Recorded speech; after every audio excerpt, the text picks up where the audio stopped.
It might be true that MrBeast might be the first billionaire on YouTube.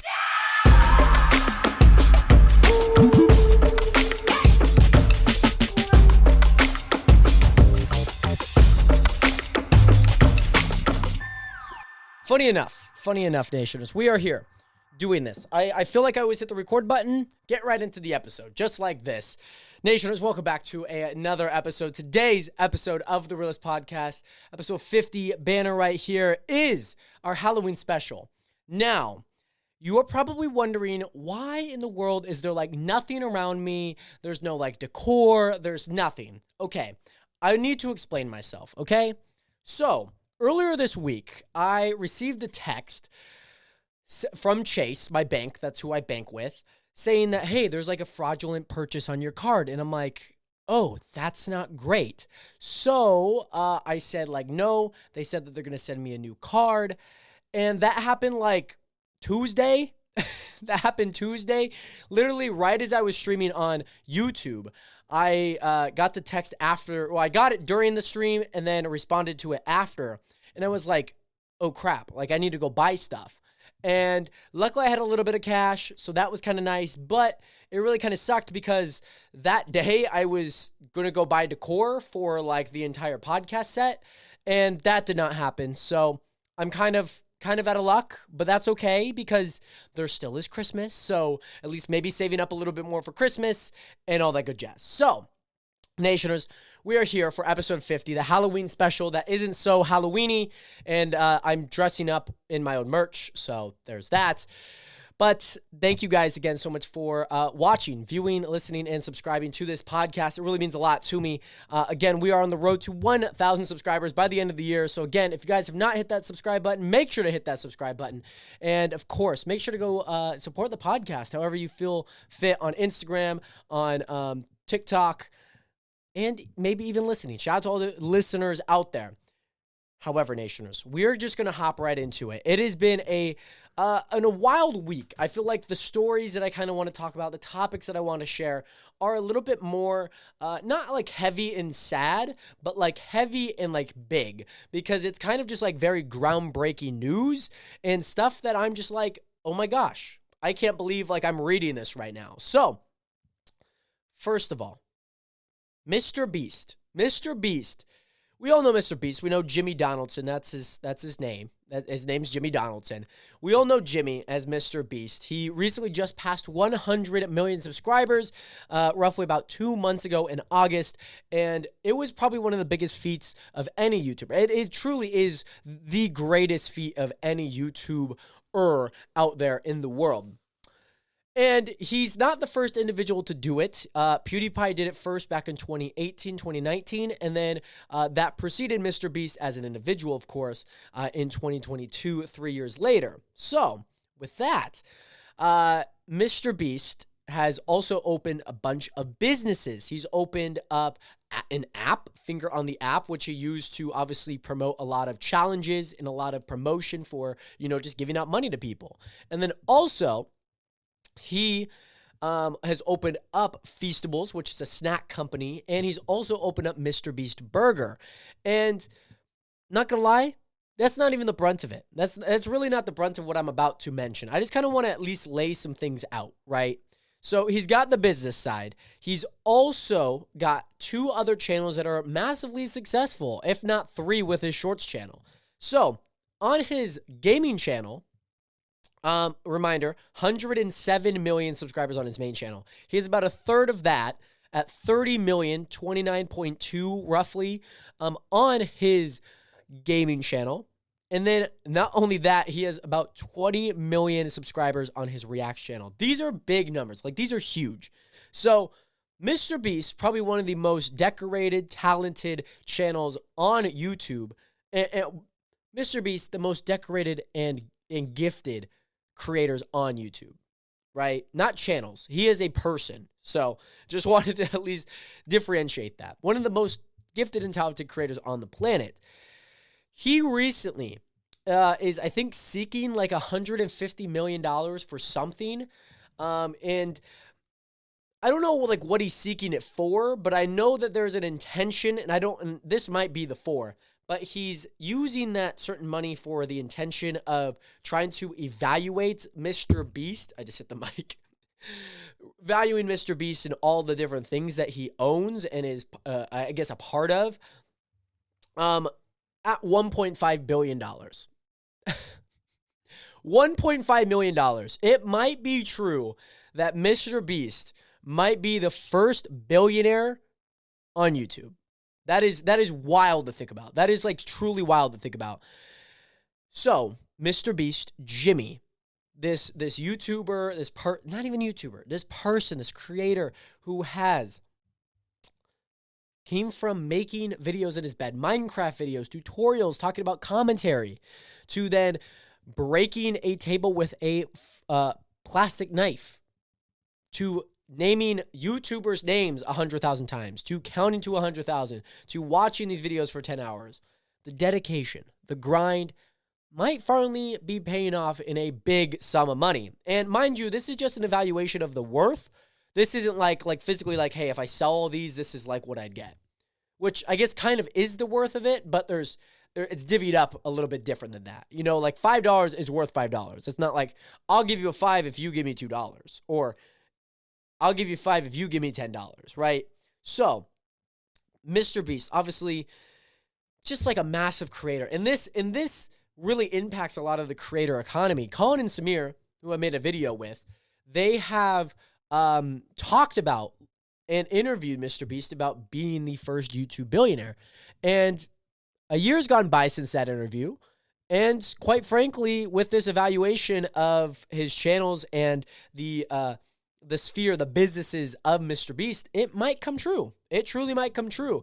It's funny because like even Feastables and MrBeast Burger aren't like that big monetary worth. You know, like if I, just like any person who has worth, it's not just like what they have in their bank account. It's like their assets, which is like a house or a car, or just like a stock, like that's what they're worth. So it's kind of interesting to think about because for Jimmy, he's probably reached $100 billion in his lifetime, or not $100 billion, $1 billion in his lifetime, but just hasn't had that set amount at once. And mind you, this is divvied up over paying people. This is like a normal company, right? Like a company might have $1 billion, but they're not having that in cash. They're obviously paying people to work there. They're also working on different promotions. They have different tabs that they're working on. They have accounts receivable, which is basically like money coming in, and accounts, not deductible, but accounts, whatever's going out. I forget what it is in accounting, but like having to do that, like an invoice or something. I just totally missed my finger. Please do not clip that. I was trying to like tap my finger, like the list of things, but I missed my finger. Please do not clip that.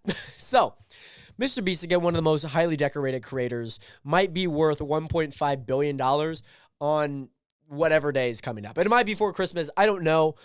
He's also opened up like venture funds for creators to, help promote and help, kickstart a lot of their channel making. And I think that's great. I think what he does, especially philanthropically, is great. And really just all the stuff that he does is really awesome. I'm taking a sip of water now.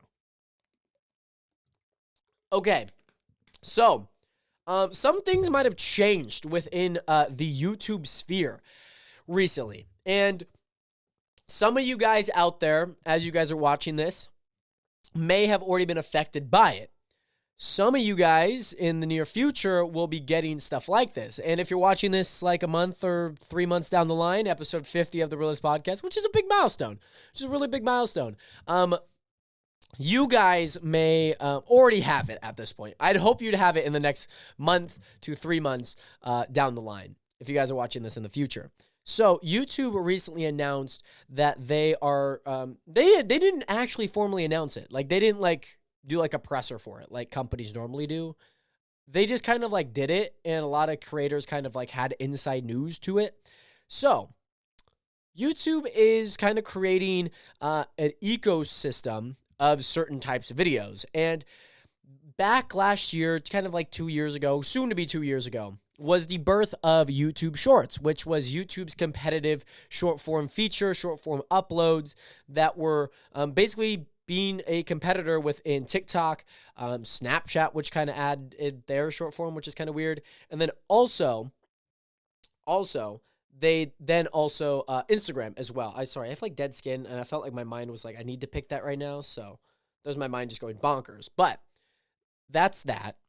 And YouTube obviously made this feature to, be a competitor within the short form sphere, especially since the rise of TikTok was like, holy goodness, my God. So YouTube creators have been, I don't know, my mind blank there. YouTube creators over the past year and a half have been really just like angry about YouTube's kind of like shelving of stuff, shelving of videos. And for the most part, like YouTube has kind of like inched their way ever so slightly. Have you ever heard about the like, oh my gosh, like you could have like $100 billion, right? Or $1.5 billion like MrBeast might have. But there is a snail chasing you for life, and if you ever get touched by the snail, then you die. So it's kind of like that. They just slowly inch like a snail, closer to doom. Which doom in this case is actually them splitting what was the short form and long form videos in the same shelf. So if you normally go to a YouTube channel, you'd go to there, it would show up on their homepage. They'd have like all the lists that kind of just like a general channel would look like. And then the next tab had videos. And inside of there, they unfortunately had what we like to call the most disgusting shelving of any platform, which was long form and short form videos together, because long forms typically have a thumbnail, but then a lot of short forms would typically just have like the screenshot, and then they'd have like black or like whatever kind of color was around on the outside. So it didn't really look good. And a lot of creators hated it because it just like, I want to try and find a certain video, but there's a whole bunch of like randomness to a lot of things. So here's what they did to combat that, which is actually probably one of their biggest updates ever and probably their best update regarding like UI. So YouTube essentially split the two, and they also split live streams. So they split videos, shorts, live stream, all into 3 separate categories. So if I were to go live on a channel, which I do on my second channel, which you guys should go come and watch the streams every single day, except Sunday at 2 p.m. Pacific Standard Time, please come watch. It'd be awesome to have you guys there. Let me know if you guys come from this podcast. And then also, they have short forms, which is, again, one of the biggest competitors to a lot of short form platforms. And then long form videos, which are obviously a huge thing that YouTube prides itself on. And I really like it. I really like it because for the most part, like I really didn't upload shorts that often because I didn't really like the way that it looked. And so I kind of did it, didn't quite work out, but I've been doing it a lot on my my shorts channel where it's kind of just like clips and whatnot. And that's basically it. So it's kind of nice. It's really just kind of robust and it really just kind of works. So I'm really happy about that. In addition to that, that's not where this ends. YouTube also decided to change a lot of their UI. Now, a lot of the UI is still going to kind of change because even when I was watching a live stream, there's a feature on there. There's a button you could click on where it would say like hide chat, but like it kind of like blends in color-wise with it before you hover your mouse over. But then when you hover your mouse over the hide chat tab or button, it kind of like rounds the corners into the button because it changes the button color, not the little tab that it's on. So I think they're still working on it, of course, and they're just going to kind of find things that are a little bit better because even algorithmically, live streams are going to become a little bit bigger. Creators who are live are going to start showing up a lot more. So it's actually a really good thing because now you're able to split long form, split short form, and honestly, I think I'm going to start doing a lot more short form on my second channel. Maybe, I don't know. At least on my short form or my shorts channel, it will be kind of that. But I kind of want to at least dabble and see maybe just how it kind of looks. I think for the most part, it looks good. And I'm really happy that it's kind of that because it still splits it. But then also for long form and for short form and for any thumbnail you'd see and for really anything you'd see, they actually rounded the corners, which is really new. And I really kind of like it. Let me pull up like a channel here. I'm just going to pull up my channel, honestly. So I'm on my main channel, Jared Hathaway, and yeah, just like rounded corners. It looks really nice. And like the margin is, a few pixels, but then when I hit the videos tab, it goes from basically like 5 videos kind of like condensed to now 4 videos, a little bit bigger, a little bit more gap so you can kind of see. So it's basically 4 by how many ever layers you have or rows that you need to fit all your videos. And it looks really, really good. Like, I'm really, really happy about how this looks. And yeah, like, I think this is probably one of the best updates. Like, if I were to go to a channel, even last week, I'd be like, I'm trying to find a video, but I don't know. And then also, they did something big for iPad. So if you're an iPad kid listening to this, here's what they did. They did something very big. So if you were to open up the videos tab on your iPad, they actually like did the same thing where they stack it. So it's basically like 3 columns and then however many down it would take to get to all the videos. And it looked super good because instead of like having to scroll and maybe like thinking you passed a video and it's like, oh crap, it's above this one but below that one and you got to try and search. It looks really good and really, really clean. So they actually did more than just like the desktop. They did like the iPad Kid update, which is really nice. And yeah, I think YouTube's heading in the right direction. I know YouTube's kind of been under fire just for like, just kind of like nonsense. Basically, most platforms can. But I think in the creative sphere, YouTube's definitely taken one of the bigger tolls in just the creative sphere. Because like even TikTok's kind of hit more of a public sphere of like privacy reasons. And like Facebook has too. But for the most part, really like YouTube's new update.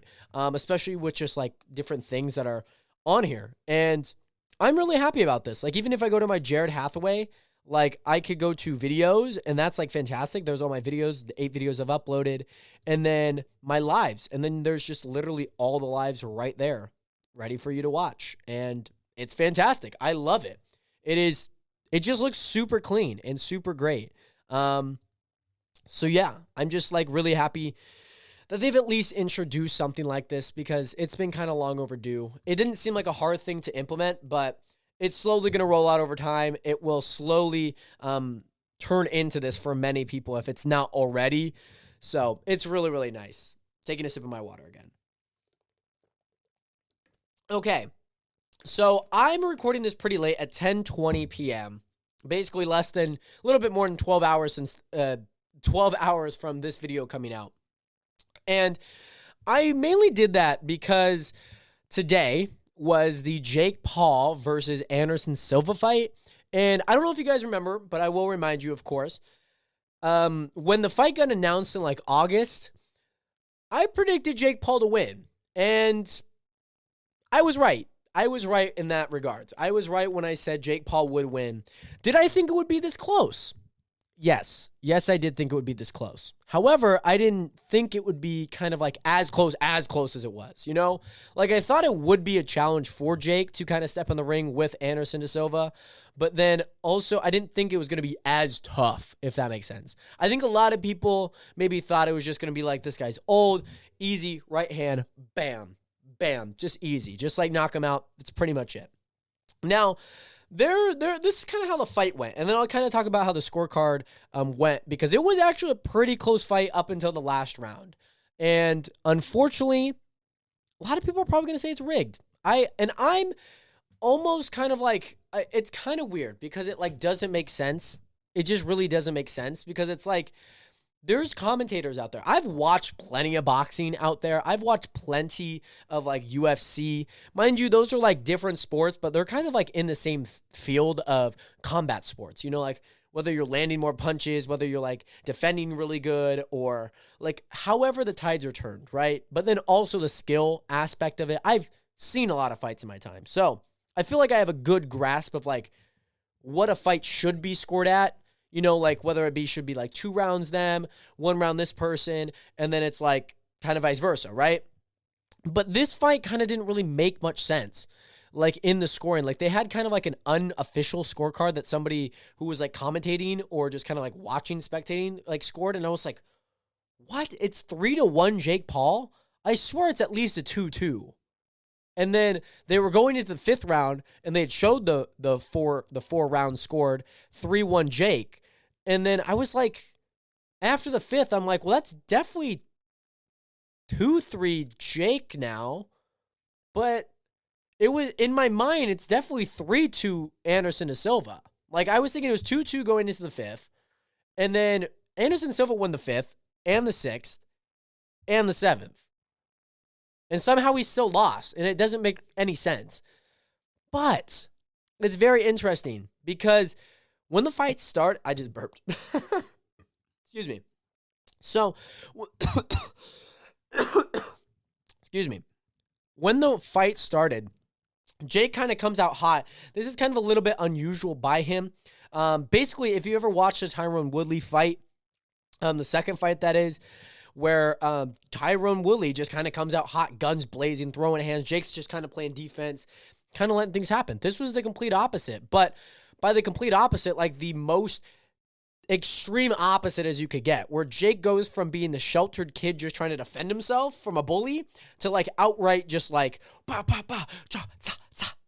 And then Anderson Silva is just like, he's just like punching like a pony, like a stuffed animal. He's like, yeah, it's kind of nice. Kind of nice. He threw one punch that entire round, which is kind of insane to think about. He did not throw a lot of jabs. He threw a handful of power punches, which landed like 37% of the time, but then he also had a crap ton of uppercuts, which was kind of insane. So yeah, all in all, Anderson Silva kind of comes out very slow. And when you go into the second round, you realize that he's going super fast. It's like, oh, this is a part of the game plan. And I think that was really, really smart by him. And I don't think it would be as close of a match for many people if Anderson Silva went fast. Because if Anderson Silva just kind of like played every card, like just like, imagine you're doing like a magic trick and like basically you're showing the magician the card that you're not supposed to tell them, right? I mean, that's basically what a boxing match is. You have a card, you have cards in your deck, and you don't know what's going to be played for the opponent, right? And from the opponent. So that's kind of like, I think, a really good strategy for Anderson Silva, just to go really slow. Second round, guns blazing. Jake just like, whoo, right into the corner. Kind of really gave Anderson Silva kind of what he wanted. It was really good. But the one surprising thing is, if you've seen that knockout on Tyron Woodley, that right hand sucker punch, overhand right, knocked him out. Anderson Silva, second round, third round, both happened. Fine. Just totally fine. I don't know what was about it. He was totally fine. Just ate it like it was a normal punch. And I'm kind of shocked by it. Because it just kind of like brings up, I'm like, what Tyron Woodley, what are you doing, dog? So yeah, second round, third round, fourth round kind of goes by. I think Anderson Silva's winning at least 2-2, but in favor of winning this fifth. And I could see a world where Jake won the first and then Anderson Silva won the second, third, and fourth, which I think many could argue. Even if that is true, and Jake won 4, 5, 6, and 7, I'm like, ugh, that's kind of rough because it's really weird. It is really weird, the scoring. So in the eighth and final round, 1.5 minutes going into it, Jake knocks down Anderson Silva. And mind you, he's not really shooken up. He might have lost a little bit of power, but he's still like is up. He's fine. Like he's like, yeah, I'm fine. They stands there. Perfect. Referee's like, let's go. And he didn't really look shooken up. Like, you know, I mean, yeah, like I said, he probably lost a bit of power because even his punches looked really sluggish. But the one main thing is the scorecard was split for the rounds, but still in Jake's favor. So 2 judges scored it 78-73, and one of the judges scored it 77-74, which means for those 3 points that Anderson Silva lost in the final round, it would have been 77-75 and then 78-74, which means that Jake actually won 2 more rounds than Anderson Silva for one judge and then 3 for the other, which I'm just trying to like think about. Like I watched the fight and I'm just like, what? Like that doesn't make any sense. Like if it went to cards, I was thinking Anderson Silva would have won in that case. Because like I said, I was right that Jake would win, but I didn't think Anderson Silva was going to be that tough as he was, as tough as he was. So when it came to the final round, the knockdown, it was basically certified that Jake was going to win. Like, mind you, I thought Jake would at least get like a few knockdowns or have a lot more momentum, but that didn't happen. So like, even my prediction of saying that Jake Paul won and was going to win against Anderson Silva was really theoretically wrong, because like without that knockdown, it's a pretty close bout, and I'm still kind of confused on the scorecards. Like, it just doesn't quite make sense. So even with a lot of the fights that I've watched and a lot of combat that I've watched, it still doesn't really make any sense. I'm just like, what? What's going on here? I don't understand. So, yeah, it's a holy grail of a match. It was a lot tougher, a lot more entertaining than I thought. So shout out to obviously Anderson Silva for stepping in the ring with, now 6-0 boxer Jake Paul, who is still on a terror, coming for a lot of these boxers, coming for a lot of these combat people. And I respect it. I can't say much because I've never really stepped in the ring like that. So you hate him or love him. Like, I still think there is a level of respect for Jake, regardless of what he said. Like, if we were to take out everything from his life of anything he's ever said, and it was just like the fights that really spoke, I could still respect Jake. I could still respect him in the sense that he's willing to put his body on the line. He's willing to put in the time, the dedication to be a high-level athlete against one of the greatest and some of the greatest combat sports athletes in the world. And I think it's also respectable of like how smart he is at choosing his opponents. So very, very, very excited about that. Just like results. Like, I think it's big for just like the sport of boxing, as well as big for internet superstars, just like Jake and like Logan, who still is a little bit more in touch with a lot of the creator side, which I really appreciate as a creator myself, also an athlete. It's really awesome to see from both fronts. So yeah, Nationers, big things coming out of the boxing scene. And I'm just really, really excited. So if you guys have actually came to some of the streams, you guys would have known when I was actually streaming on Twitch and before I made my move to YouTube, I was streaming some of the beta of the brand new Call of Duty Modern Warfare 2, which was actually, big thanks to Klasky Official. I will leave a link down in the description because he actually hit me up with, like, just someone who had codes. So I was like, sick. That's freaking great. And yeah, so he hooked me up with some codes. I'm really, really happy about that because I was able to stream a lot of the beta, a lot of the multiplayer, and recently the campaign just came out, and oh my gosh, I've heard it's really good. I have heard some great things about this Call of Duty campaign, so I might actually play it on stream. I might also just like play it on like TikTok because I feel like that'd be kind of fun. I've been doing like TikTok lives on my PC, just like doing my thing. And it's low-key kind of like fun. Like, I really, really enjoy it. And I don't know, there's just something about it that I'm like really, really happy about. Just being able to connect with people. And regardless of what you think about TikTok, it's just fun. It enables me to build an audience even on there and just continue to grow this audience that is the Nationers, the realest community on the internet. And yeah, so I might do some like campaigns on the TikTok. I'll probably do them mostly on live because I feel like that'd be fun.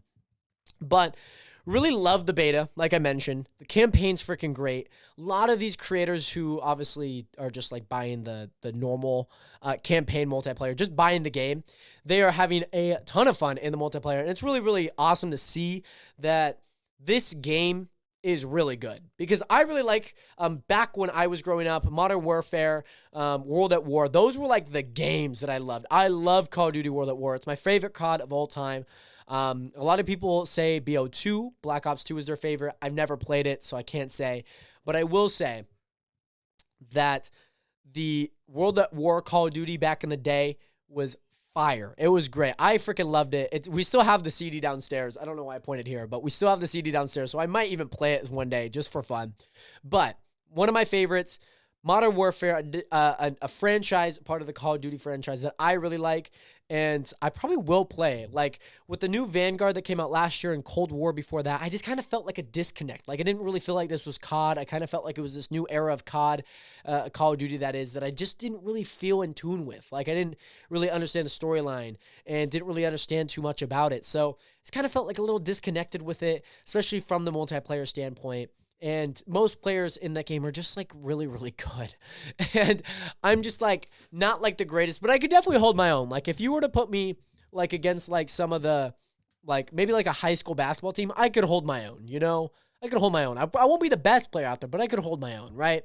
So this brand new Call of Duty showing some love. And I love that the Call of Duty community is really showing some love for this, especially saying that the past two didn't receive the best of receptions. So I'm just really, really happy about that. And I'm sure that there will be some things in the future coming out multiplayer-wise. So definitely be on the lookout for that. Definitely on our Discord as well, or just on the streams. Again, both those links will be down in the description, as well as Klosky's, which you guys should go follow him on Twitch because he's been streaming a lot of that. And even if you're watching this in the 3 months down the line, again, don't worry about the decor. Worry about the YouTube UI, and then also make sure to go follow Klosky, and make sure to hit that subscribe button on today's episode and for the channel. Don't forget to hit that like button, subscribe, and I will see you guys in the next episode of The Realest Podcast, episode 50. I'll see you guys later. 07. Peace.